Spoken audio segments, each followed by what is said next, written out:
Bonjour à tous, je vais vous dévoiler dans cette vidéo comment la finance apatride a œuvré pour soumettre les peuples et surtout quels enseignements dans les vidéos suivantes on pourra en tirer pour leur reprendre notre avenir. Et tout ça au travers d'une grille de lecture optimale.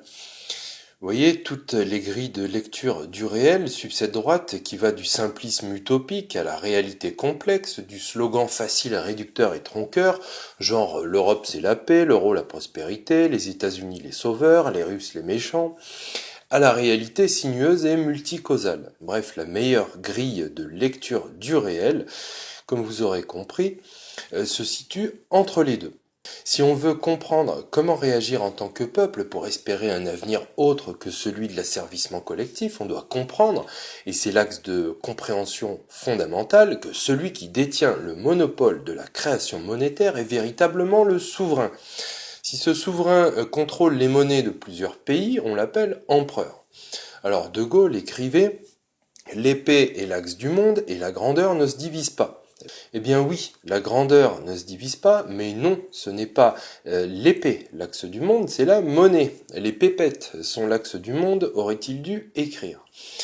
Comprenez bien l'immensité de ce pouvoir de création monétaire. Celui qui détient le pouvoir de création monétaire a le pouvoir absolu de tout acheter et de constituer sereinement des monopoles durables dans l'industrie, les transports, l'énergie, etc., d'établir de vastes marchés captifs, d'accaparer les richesses des nations et de soumettre les peuples.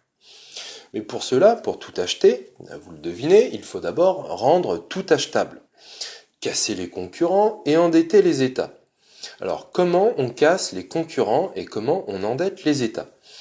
Eh bien, par les révolutions, par les guerres, par les reconstructions, par les crises, si tout va bien, où est le problème ?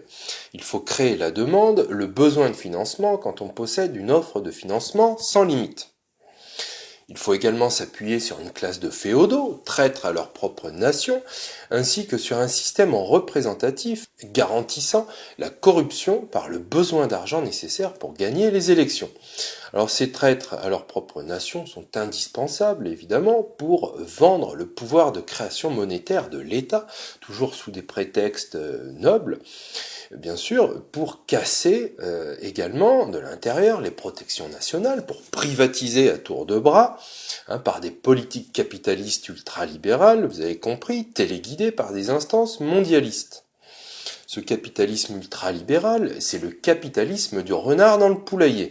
C'est le capitalisme des 1%, vous savez, ceux qui se goinfrent, qui ont aujourd'hui plus de richesses que la moitié de l'humanité, plus des 2/3 demain et plus des 3/4 après-demain, au rythme où ça va, avec le coup d'accélérateur de 2008. Une fois le contrôle pris sur les monnaies d'une multitude d'États, l'empereur, comme au cirque pour la mise à mort, n'aura qu'à baisser le pouce définitivement pour anéantir les États-nations, paratonnerres par nature contre les féodalités et les empires. Je renvoie pour les explications à la vidéo sur la nation et sur l'empire ultralibéral. Le souverain monétaire asséchera ensuite le marais monétaire pour fonder une monnaie mondiale, panier de devises, prémisse du gouvernement mondial, tant désiré par ces malades. On va nous la mettre d'abord, la monnaie mondiale, sur le modèle de la construction européenne. Monnaie européenne, moteur de la création d'un gouvernement européen, de l'intégration européenne politique. De la même façon, monnaie mondiale, moteur du gouvernement mondial. Voilà le programme. Et cette finance apatride deviendra alors le gérant d'un grand supermarché rempli d'un stock de produits à code-barre qu'elle appellera volontiers par ses médias citoyens du monde, classés en une dizaine de rayons sur les cendres encore fumantes des nations qui seront accusées de tous les maux et des religions de tous les vices. Alors vous aurez compris, la grille de lecture du réel que je vous propose est centrée sur la monnaie. Il peut notamment se comprendre en 3 temps. Alors nous verrons d'abord comment s'est réalisée la privatisation du dollar, argent-dette, en 1913, c'est-à-dire plus précisément comment la finance apatride a vaincu définitivement les États-Unis à cette date, après 137 ans de haute lutte pour le contrôle du pouvoir de création monétaire qui au total a façonné l'histoire de ce jeune pays, en exportant là-bas le système d'argent-dette de la Banque d'Angleterre, qui a fondé les principes du système bancaire actuel mondialisé, et qui en 2014 n'a pas eu honte d'avouer la plus grande arnaque de tous les temps, l'arnaque bancaire. Peut-être était-elle suffisamment confiante, cette banque, pour savoir qu'elle nous en toucherait une sans faire bouger l'autre. Je cite l'article du Guardian du 18 mars 2014 que vous voyez à l'écran.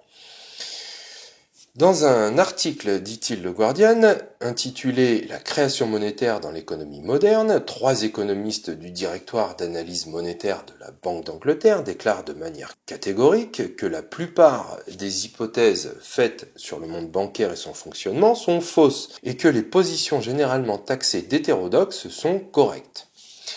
En effet, ces économistes de la Banque d'Angleterre avouaient enfin que ce sont les prêts des banques qui créent les dépôts. Autrement dit, la monnaie est créée quand les banques font des prêts, et ces prêts deviennent au final des dépôts. D'où la dette publique et privée généralisée, comme l'a très bien expliqué, si vous voulez, Paul Grignon dans sa vidéo intitulée « Argent-dette » de 2010. C'est cette vérité également qui faisait dire à Maurice Allais, prix Nobel d'économie français, on n'en a pas 50, alors que pendant des siècles, l'Ancien Régime avait préservé jalousement le droit de battre la monnaie et le privilège exclusif d'en garder le bénéfice, la République démocratique a abandonné pour une grande partie ce droit et ce privilège à des intérêts privés. Et ce n'est pas là le moindre des paradoxes de notre époque. Vous voyez la référence ? Nous verrons ensuite qu'après avoir privatisé le dollar en 1913, la finance apatride a tout fait pour mondialiser le dollar, au moyen de guerres, de révolutions, de crises, pour imposer la mondialisation. Nous verrons que le communisme n'est pas l'antithèse du capitalisme ultralibéral, mais son compagnon nécessaire pour déstabiliser les gouvernements des nations et agglomérer les nations soumises au sein d'un marché captif alternatif. Alors, quand vous jouez aux échecs, si vous voulez, si vous jouez des deux côtés du plateau, vous contrôlez le mat. On verra leur stratégie au travers de la théorie du Heartland puis du Rimland, qui sont totalement fondamentales pour comprendre l'ensemble.